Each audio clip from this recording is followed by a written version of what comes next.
네, 오늘도 찬양 너무 감사하고요. 또 찬양의 내용이 그냥 내세를 사모하는 것 같은 그런 느낌일 수 있지만 사실은 오늘 메시지와 너무나 잘 맞는 찬송이라서 너무 감사합니다.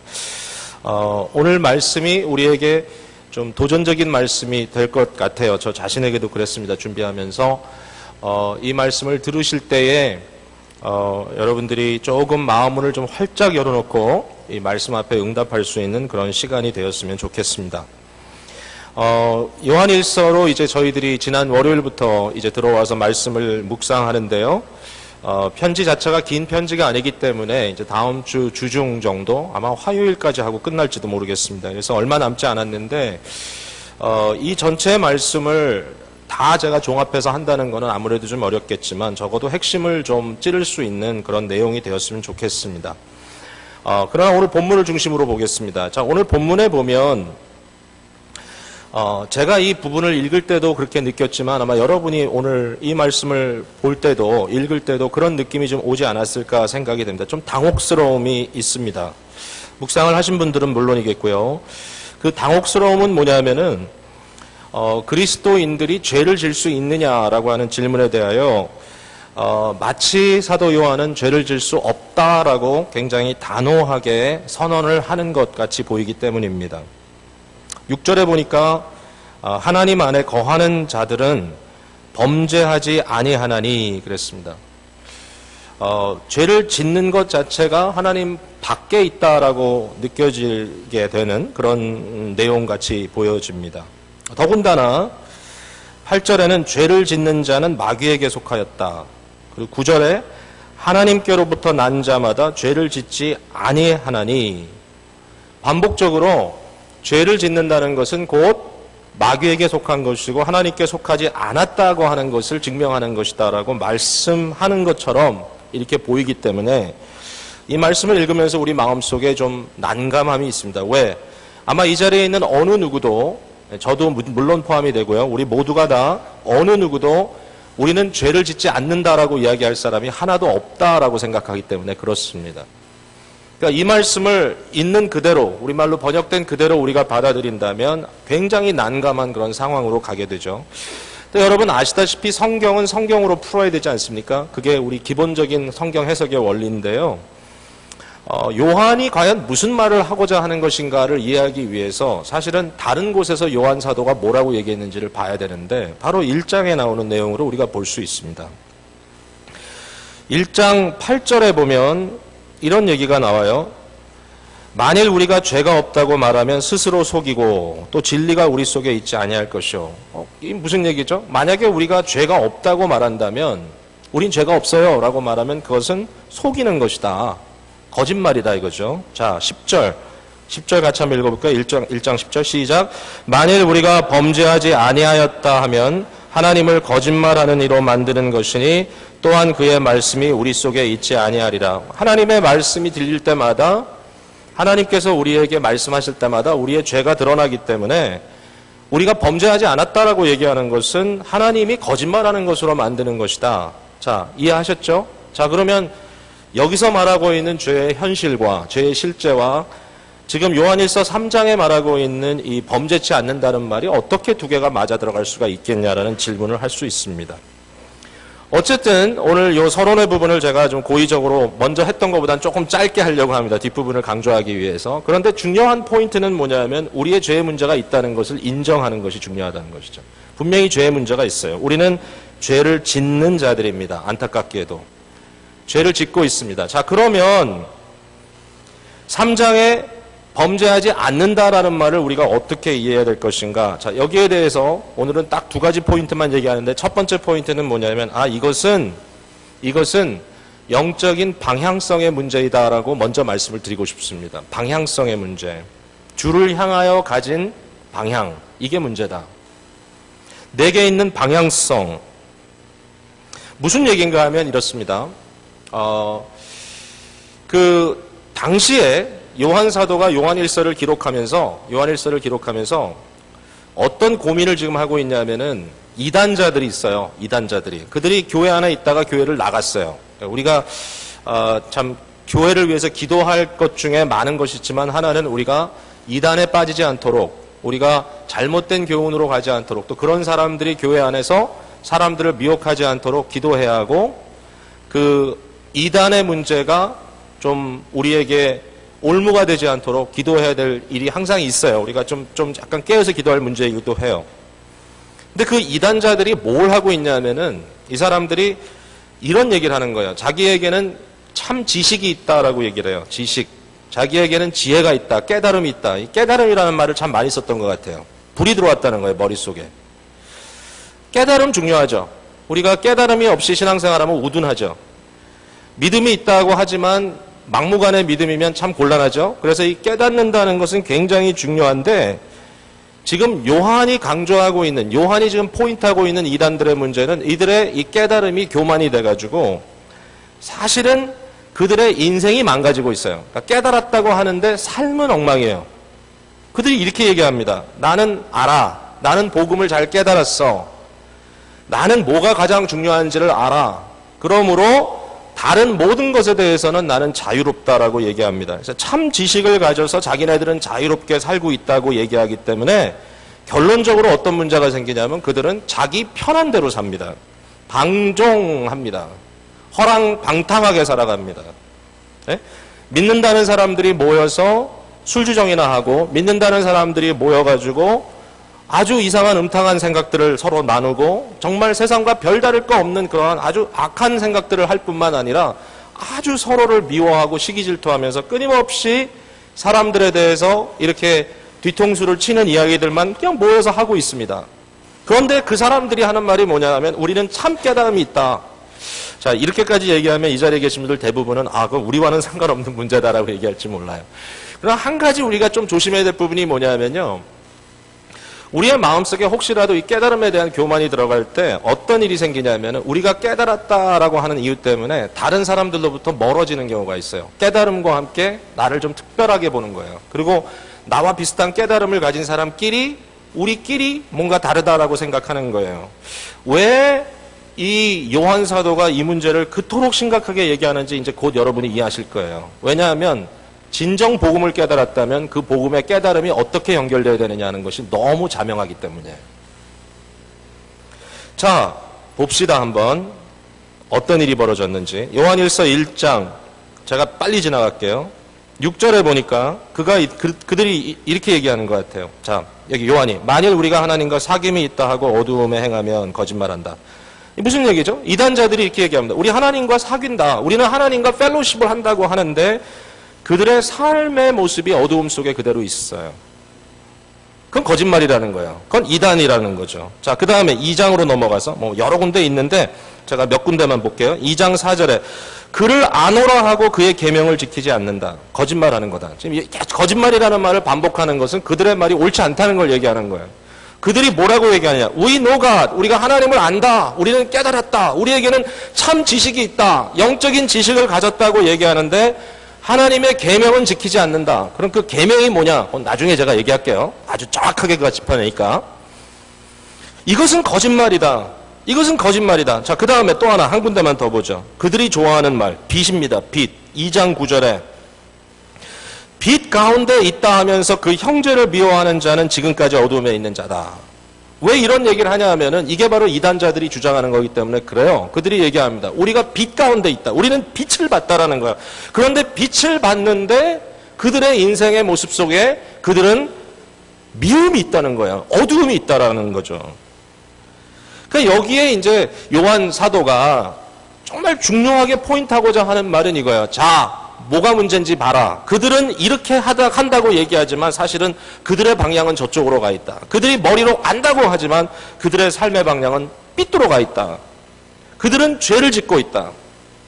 그 죄를 끊임없이 짓고 있다. 자, 이 말을 해야 아무래도 이해가 될 것 같아요. 3장으로 돌아가서 좀 전에 이야기한 대로 그 안에 거하는 자마다 범죄하지 않는다라든지 죄를 짓는 자는 마귀에게 속하였다든지 9절에 하나님께로부터 난 자마다 죄를 짓지 아니한다라는 말이 우리 한국어 번역에는 우리말 번역에는 조금 약간의 핸디캡이 있어요. 왜냐하면 이것이 그 시제의 문제라든지 어떤 여기서 나오는 이 죄를 짓는다라고는 단어의 액션 자체가 그렇게 아주 잘 설명되어 있지가 않아요. 영어 성경은 이걸 조금 더 풀어서 설명했더라고요. ESV라고 그 단어 설명을 좀 잘하는 성경이 최근에 번역된 성경이죠. 그러니까 이전에 번역됐던 RSV를 조금 업데이트 시킨 게 이제 ESV인데, 이 ESV 성경을 보면은 뭐라고 그런 말을 번역하고 있냐면은 죄를 짓지 않는다 이렇게 쓰지 않고 do not continue to sin, 반복적으로 지속적으로 계속적으로 죄를 짓지 않는다. do not keep on sinning, 계속 keep on sinning 하지 않는다. 또 이 말도 있어요. do not practice sin.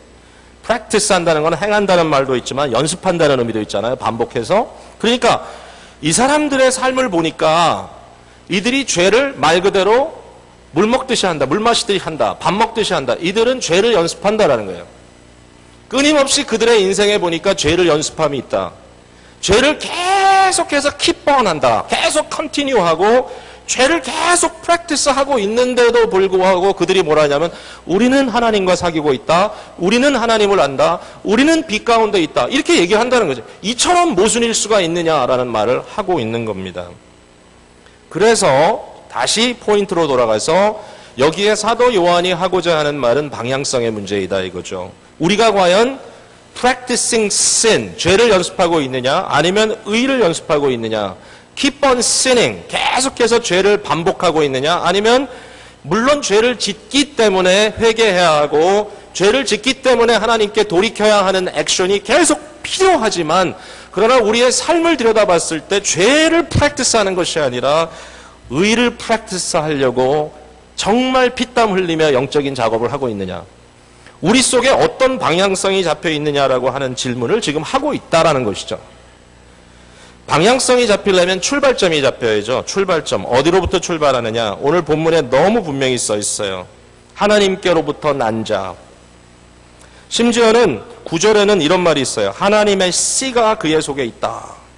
이 말은 우리가 갑자기 하나님을 소유하고 우리가 하나님처럼 됐다 이런 말이 아니라 하나님께서 우리에게 주시는, 성령께서 우리에게 주시는 거듭난 생명, 즉 영원한 영생이라고 하는 세상이 줄 수 없는 새로운 생명의 이 씨가 우리 속에 들어와 있다라고 하는 거죠.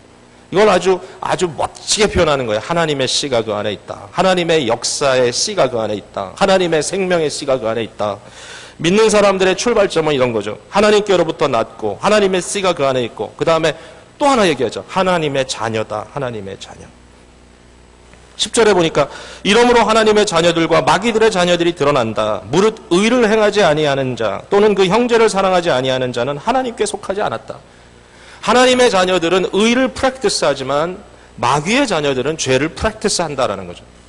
이 방향성에 대한 것을 아주 구체적으로 얘기하고 있습니다. 이게 소망입니다. 소망, 우리에게 소망. 자, 오늘 우리 찬양대가 찬양한 것처럼 본향을 향하는 것처럼 자, 2절과 3절을 한번 제가 볼게요. 여러분 같이 보세요. 눈으로. 사랑하는 자들아, 우리가 지금은 하나님의 자녀라. 우리 하나님의 자녀잖아요. already. 이미 자녀잖아요. 장래 어떻게 될 것은 아직 나타나지 아니하였으나 이 무슨 얘기죠? 우리가 앞으로 얼마나 완성될 것인지 아직 우리는 모른다. 지금 우리는 완성되지 않았다. 하나님의 자녀임은 분명하지만 아직도 우리는 완벽하게 하나님의 자녀처럼 살고 있지 않다. 그러나 아직 나타나지 않았지만 그가 주님께서 나타나시면 우리가 그와 같을 줄을 아는 것은 그의 참모습 그대로 우리가 볼 것이기 때문이다. 언젠가 그날이 올 거다. 본향을 향하고 우리는 간다. 3절 같이 한번 읽어볼까요? 너무 귀한 말이에요. 시작. 주를 향하여 이 소망을 가진 자마다 그의 깨끗하심과 같이 자기를 깨끗하게 하느니라. 무슨 얘기예요? 이러한 방향성을 가진 자, 현재라고 하는 이 포인트에서 장차 완성될 그것, 그 소망이라고 하는 포인트, 양쪽을 말이죠. 이렇게 두고 본다면 투 포인트지만 이 두 포인트를 자를 갖다 대고 줄을 쫙 긋는 거예요. 그러면 이 방향성이 생기잖아요. 절로 가는 거죠. 이것을 위하여 뭘 하죠? 자기를 깨끗하게 한다는 거죠. 이 깨끗은 한 번에 되는 게 아니죠. 회개해야 하고요. 그 다음에 의를 프랙티스해야 되죠.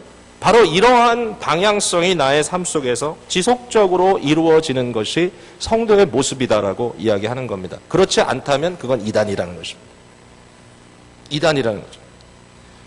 자, 이제 두 번째 포인트입니다. 이제 이게 중요합니다. 자, 그러면 이 방향성을 구체적으로 뭐라고 볼 수 있느냐? 이 방향성을 구체적으로 어떻게 이해할 수 있겠느냐? 그 내용은 뭐냐라는 거예요. 방향성은 정했어요. 그러면 뭐냐라고 했을 때 요한은 너무 심플하게 얘기합니다. 굉장히 단순하게, 심플하게, 아주 간단하게 풀어냅니다. 이 문제를. 과연 죄가 뭐냐, 의가 뭐냐, 너무 간단하게 풀어냅니다. 복잡하지 않아요. 아주 심플한 논리로 풀어냅니다. 그가 말하는 죄는 미움입니다. 미움. 이 죄는 어두움이고 죄는 미움입니다. 마귀는 미움의 아버지입니다. 그래서 아주 간단하게 얘기합니다. 12절에 가인같이 하지 말라. 그는 악한 자에게 속하여 그 아우를 죽였으니. 우리 예수님께도 그렇게 말씀하셨지만 누구든지 형제를 미워하는 자는 살인한 자라고 얘기했죠. 실제로 가인은 살인했죠. 왜 그랬을까요? 그는 악에 속한 자이기 때문이다. 그의 출발점과 그의 방향성이 악하기 때문이다. 그게 뭔가? 그는 미움이 그 속에 있는 자다. 미움을 연습하는 자다. 미움을 practice하고 keep on 미워하고 continue to 미워하고, 그러니까 마음속에 미움, 이 미움을 끊임없이 끄집어내고 있는 사람은 방향성이 죄고, 반면에 의라는 것은 한마디로 사랑이에요. 사랑. 끊임없이 마음속에 사랑을 끄집어내는 자는 방향성이 의다라는 것이죠.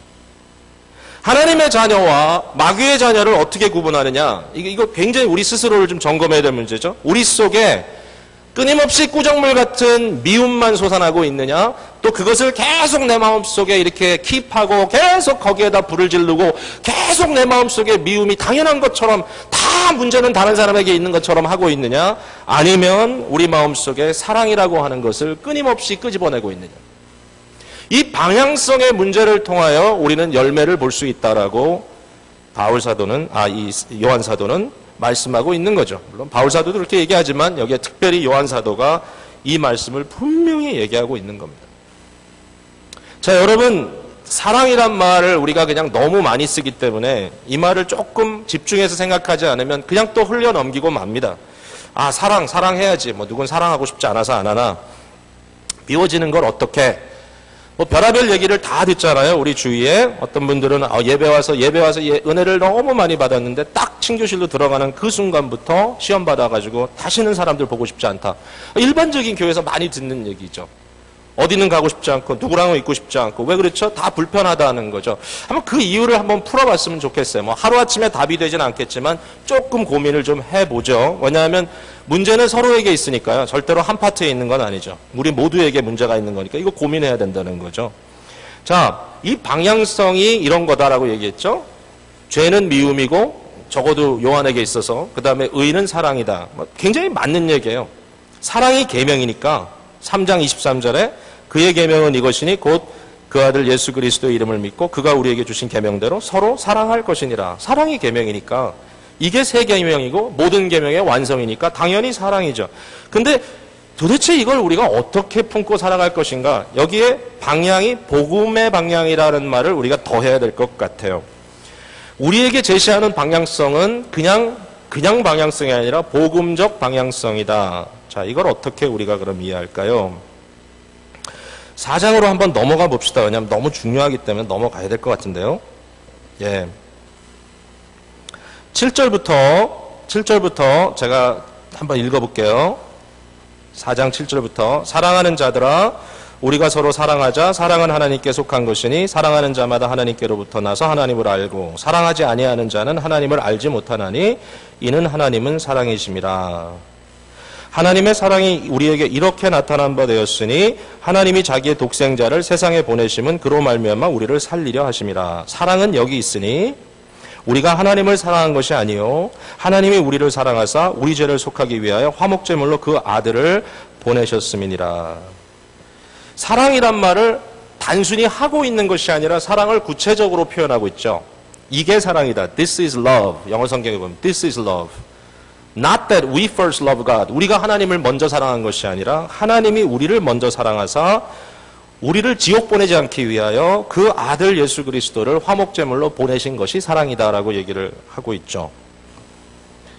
자, 그 다음에 요건 한번 같이 읽어볼까요? 20절, 4장 20절, 21절, 4장 20절, 21절. 너무 멋있는 말씀인데요. 자, 한번 읽어봅시다. 시작. 누구든지 하나님을 사랑하노라 하고 그 형제를 미워하면 이는 거짓말하는 자니 보는 바 그 형제를 사랑하지 아니하는 자는 보지 못하는 바 하나님을 사랑할 수 없느니라. 우리가 이 계명을 주께 받았나니 하나님을 사랑하는 자는 또한 그의 형제를 사랑할지니라. 너무 유명한 말인데요. 이 말씀을 가지고 고민을 좀 해봤어요. 지난주 중에. 누구든지 하나님을 사랑하고는 하노라 하고 그 형제를 미워하면 이는 거짓말하는 자다. 우리가 형제를 잘 사랑하지 못해요. 사실상 그게 문제인 거예요. 그럼 나는 거짓말을 하고 있다. 그럼 무슨 파트를 내가 거짓말을 하고 있냐는 거죠. 뭘 거짓말을 하고 있냐. 형제 사랑을 못하는 게 거짓말이냐? 그건 진실이죠. 뭘 거짓말이에요? 하나님을 사랑한다는 말이 거짓말이라는 거죠. 이게 이제 치명적인 거죠. 여러분, 내가 누구를 사랑한다는 데는 여러 가지 내용이 들어갑니다. 그죠? 그 사람을 아는 게 중요하고요. 또 사랑하고, 그 다음에 의지하고, 그리고 따르게 됩니다. 하나님을 사랑한다는 것은 우리가 일반적으로 많이 하는 얘기입니다. 주님 사랑합니까? 그러면 아마 이 자리에 버릇으로라도 또 옆에 사람 좀 의식해서 아멘이라고 하실 것 같습니다. 한번 해볼까요? 하나님 사랑하세요? 하시잖아요, 봐요. 우리가 다 하나님을 사랑합니다. 그러니까 우리가 아멘 할 줄 압니다. 너무 당연한 건데 문제는 뭐냐면 하나님을 사랑하면 형제를 사랑하는데 만약에 형제 사랑을 안 하면 뭐죠? 하나님을 사랑한다는 말이 거짓말이라는 거예요. 왜 그게 거짓말일까요? 하나님을 안다는 말이 왜 거짓말일까요? 자, 도대체 이 사랑이 뭔가? 하나님이 우리를 지옥에 보내지 않기 위해서 예수 그리스도를 이 땅에 보내서 우리를 구원케 하셨다. 하나님의 사랑을 우리가 과연 아냐 이거죠. 이게 복음이잖아요. 하나님의 사랑. 이걸 정말 아느냐. 이것 갖고 이제 고민을 하는 거죠. 정말 복음의 감격이 우리 속에 있는가? 이것을 묵상하는가? 하나님의 사랑, 예수 그리스도의 의미를, 십자가의 의미를 우리가 끊임없이 묵상하고 있는가? 지난 금요일에 사도신경 강해를 하면서 조금 어려운 내용이었죠, 사실. 저도 하면서 이게 좀 짧은 시간에 빨리 풀어야 되는데 쉽지가 않네라 고민을 좀 많이 한 내용이에요. 그게 뭐냐면 성부 하나님과 성자 하나님의 관계를 설명하면서 이 관계를 설명하는데 이렇게 얘기하는 거예요. 예수님은 He is not made. 그는 만들어진 분이 아니다. 그는 창조된 분이 아니다. 그는 아버지가 낳았다. 그렇게 써 있습니다. begotten, not made. 낳은 분이다. 만든 분이 아니다. 우리는 만들었죠, 하나님이. 우리는 피조물이죠. 그러나 예수 그리스도는 성자 하나님은 본질적으로 아버지와 아들이 하나이기 때문에 본질적으로 본질이 같기 때문에 만들었다고 얘기하지 않고 낳았다라고 얘기하죠. 자, 사람이 사람을 낳죠? 당연히. 사람이 개를 낳지 않죠? 그렇죠? 임신한 분이 그런 고민 안 하죠? 혹시 내가 몬스터가 나오면 어떡하나? 이런 고민 안 하죠? 우리가 에일리언 영화 같은 거 보면 갑자기 낳는데 괴물이 나오잖아요? 여러분 그럴 가능성은 없어요. 염려 안 하셔도 돼요. 사람은 사람을 낳죠? 아무리 어땠든지 간에 사람이죠? 그러니까 하나님이 하나님을 낳았다라는 표현을 쓰는 거예요. 이 말은 모든 언어가 그렇지만 모든 이미지 용어가 그렇지만 하나님을 설명하기에는 좀 부족해요. 그러나 삼위일체 하나님을 설명하기 위해서 그렇게 설명을 한 거예요. 자, 아버지가 아들을 어떻게 했느냐? 낳았다. 만들지 않았다. 아버지와 아들은 본질적으로 하나다. 이 하나라는 말을 설명하기 위해서 낳았다는 표현을 썼는데 그런데 이 낳았다는 표현도 어떻게 썼냐면 영원히 낳았다라는 말을 써요. eternally begotten. 그 말은 뭐죠? 시작과 끝이 없다는 말이에요. 그러니까 사람이 애를 낳으면 어떻게 됩니까? 임신기간이 있고 임신기간이 끝나면 애가 나오잖아요. 애가 나오면 어떡하죠? 애가 나랑 나눠지잖아요. 개별자가 되잖아요. 낳죠. 낳는데 이제는 나와 떨어졌잖아요. 이 아이가 개별화되는 것이 우리 인간이 성장하는데 너무 중요한 과정이잖아요. 그러니까 우리는 시간과 공간에 항상 영향을 받고 있잖아요. 근데 그렇다 할지라도 여러분 생각해 보세요. 내가 낳은 아이에 대해서 우리가 어떻게 생각합니까? 이 얘기를 할 때마다 가슴 아프고 마음 아픈 분들이 있죠. 자녀들에게 어려움이 생긴 분들, 또 자녀들을 잃은 분들, 이런 분들은 이런 얘기 할 때마다 정말 마음이 다시 힘들어져요. 제가 알아요. 더 얘기를 하고 싶지 않은데 그러나 하나님께서 믿음의 퀄리티를 이 참 믿음의 퀄리티를 시험하시기 위하여 가장 믿음 있는 사람에게 테스트했던 방법이 뭐예요? 네 아들을 바치라는 거였잖아요. 아브라함에게. 제가 그렇게 대단한 아빠도 아니고 정말 잘하지 못하지만 그러나 자녀들을 생각할 때는 아리죠, 마음이. 어떤 부모가 나는 이 교회 안 나오기로 했어요. 왜? 우리 아이가 뭐 왕따를 당했어요. 이러면 이런 생각할 수 있죠. 좀 패라운가 보다. 아이가 성격이 좀 샤이한가 보다. 그렇지만 그 얘기를 듣는 순간에 우리가 이해하는 또 다른 부분이 있죠. 뭐죠? 부모의 마음이죠. 부모니까 그렇게 얘기할 수 있겠구나. 부모니까 그렇게 생각할 수 있겠구나. 안타까운 거죠. 우리 아이의 문제에 대해서는 부모가 그렇게 쉽게 다 이해하고 넘어갈 수가 없는 거예요. 딴 건 몰라도. 내가 당하는 건 괜찮아도 내 아이에게 당하는 거는 내가 그 감당할 수 없는 거예요. 자녀를 키우다 보니까 자녀들이 당하는 일들이 있어요. 그들이 겪는 일들이 있어요. 제 마음속에 그런 질문을 해요. 이 아이들에게 얼마만큼의 문제까지 내가 감당할 수 있을까? 내가 내 자신이 무너지는 것을 경험하기 전에 어느 선까지 제가 감당할 수 있을까? 여러분 많은 걸 경험했잖아요. 아이들이 아프기도 하고 정말 고통당하는 모습을 보기도 하고 또 심지어는 아이를 잃어버리기도 하고 이런 과정 속에서 부모님들의 마음이 어떻습니까? 이루 말할 수가 없죠. 그걸 어떻게 그걸 설명을 하겠어요? 그 얘기를 할 때마다 마음이 너무 아프잖아요. 그 자녀들이 여러분에게서 떨어져 나간 개별화된 개별된 자식이다 할지라도 여러분과 그 아이의 관계는 뗄래야 뗄 수 없는 부모와 아들의 관계잖아요. 자식의 관계잖아요. 하나님과 그 성부 하나님과 성자 하나님의 관계를 영원한 비게팅이라고 이야기하는 것은 이와 같아요. 낳기는 낳는데 개별화되는 게 아니에요. 영원토록 낳는 거예요. 끊임없이 낳는 상태에 존재하는 거예요. 이것도 사실은 하나의 모형일 뿐이에요. 온전치 않아요. 제가 설명하기 위해서 애쓰는 거예요. 아버지와 아들의 관계가 어떤 관계냐? 끊임없이 낳는 관계다. 예? 엄마가 아이를 낳기 위해서 진통하는 그 순간에 얼마나 괴롭고 힘듭니까? 그러나 그걸 하잖아요. 왜? 사랑하니까, 내 아이니까, 이 아이를 낳아야 되니까. 끊임없는 비게팅을 하는 그 관계. 이래서 교리를 공부하는 거예요. 들여다보면은 의미가 있으니까. 아버지와 아들이 뗄래야 뗄 수가 없는 never separable, 절대로 나눠질 수 없는 관계라는 것을 설명하기 위해서, 그들이 본질적으로 하나라는 것을 설명하기 위하여, 우리가 개별적으로 아들과 아버지를 얘기는 하지만 그러나 그 관계는 절대로 끊어질 수 없는 관계요. 그것은 온전한 사랑의 관계요. 온전한 완전한 하나됨의 관계라는 것을 설명하기 위하여 영원토록 난다라는 말을 쓰는 거예요. 할 수 없이. 설명이 부족하지만. 근데 이게 무슨 역설입니까?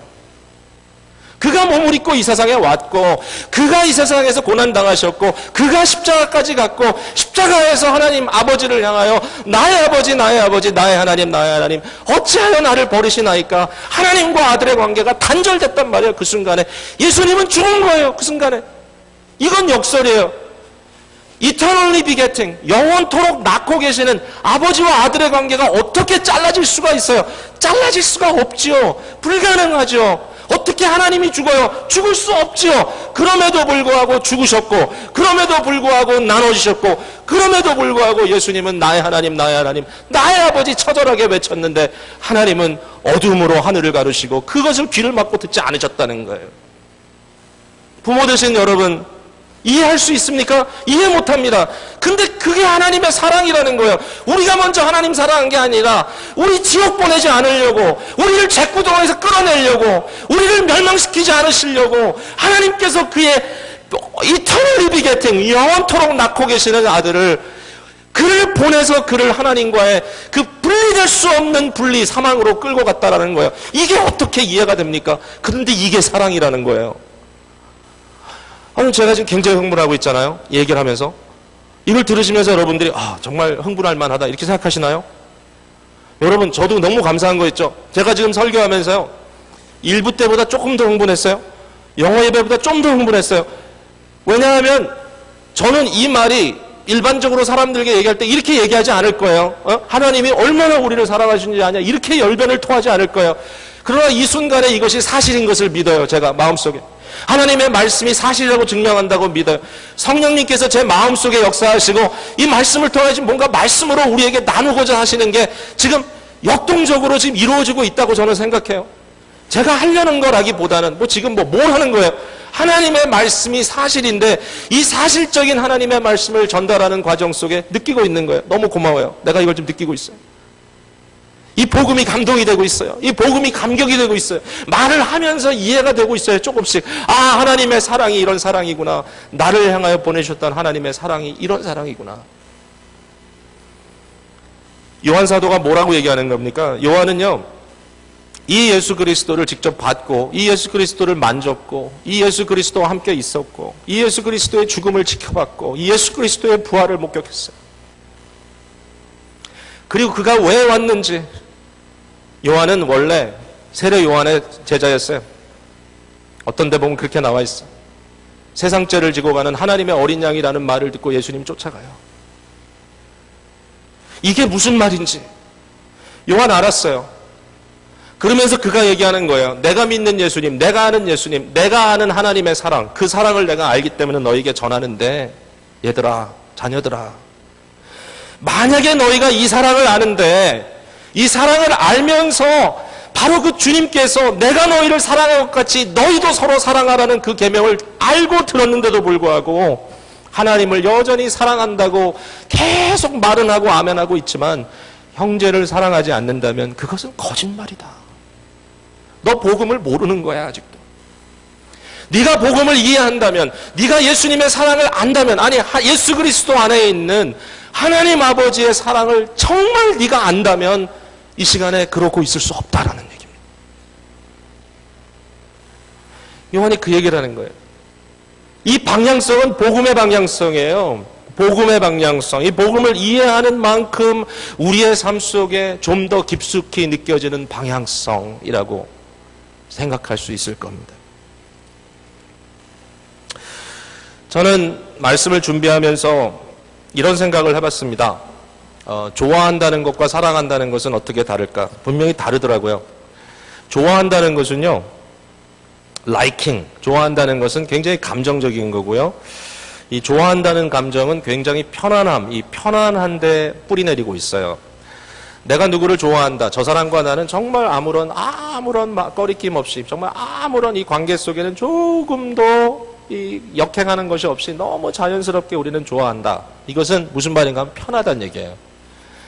우리는 편한 사람을 좋아하죠. 그리고 좋아하는 사람끼리 모여다니죠. 그리고 특별히 우리가 좋아하는 이유는 뭐냐면은 우리의 자존심을 세워주기 때문에 좋아하죠. 솔직히 저도 그래요.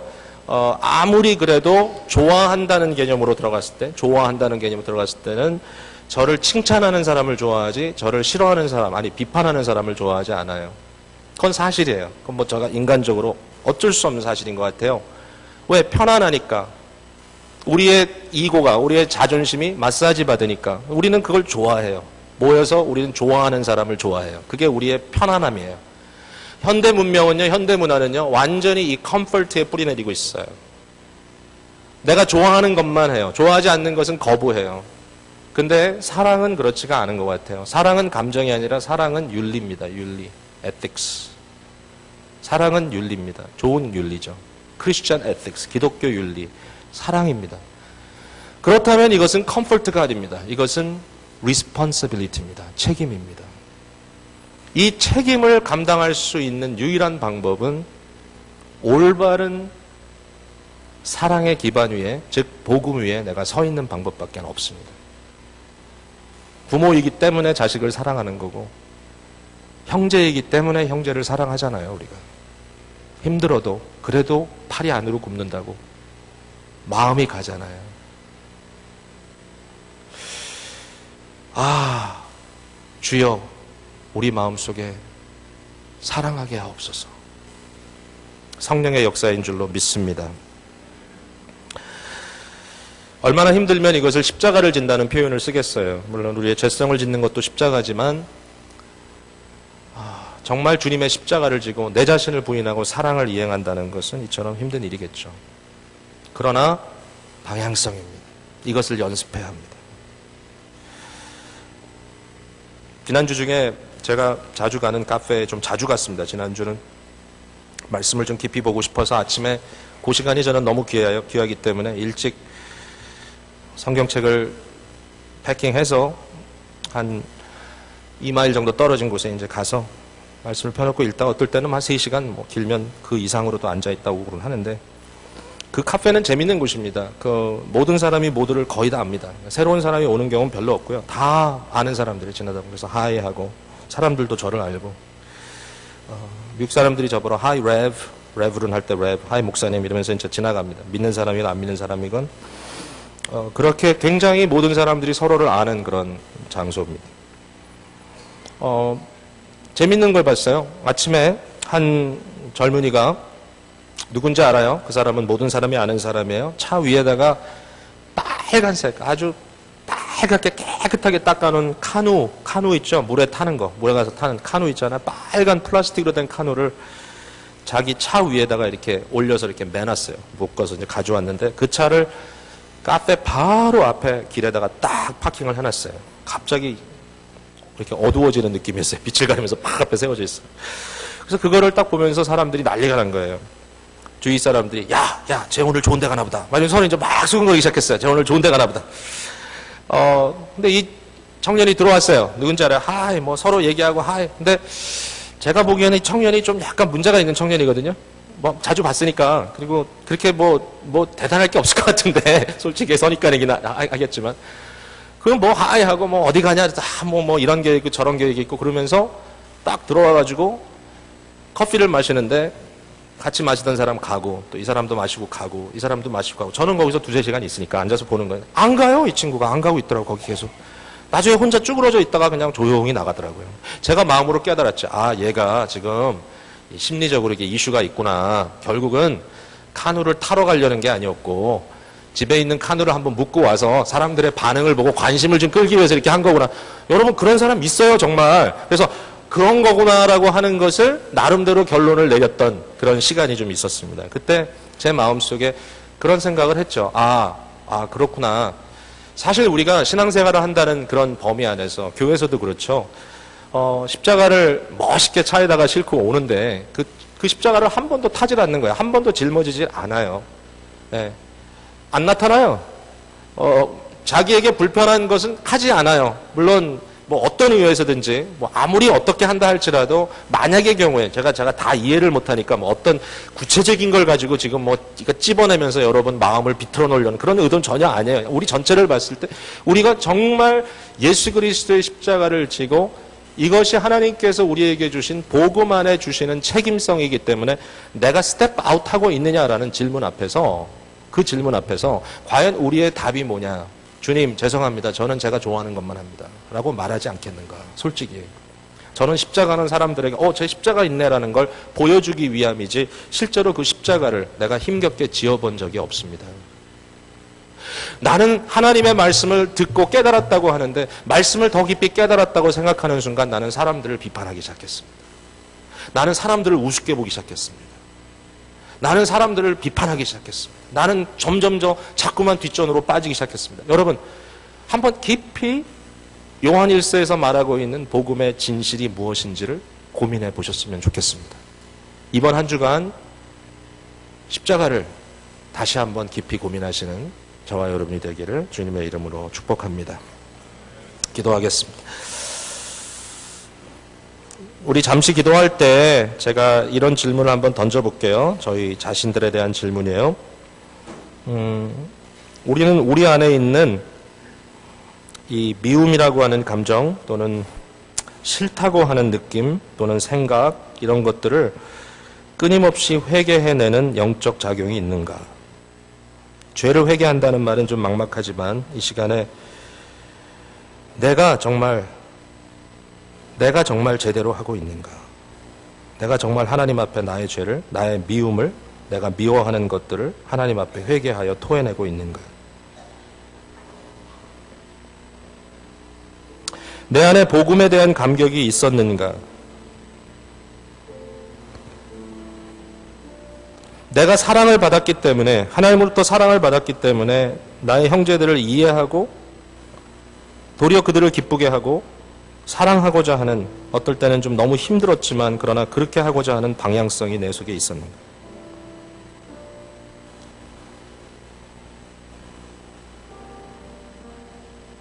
이 책임이라고 하는 것이 복음이 전제되지 않으면 그냥 하나의 도덕주의가 되지만 복음의 감격이 있을 때는 이것은 복음적 순종이 되겠죠.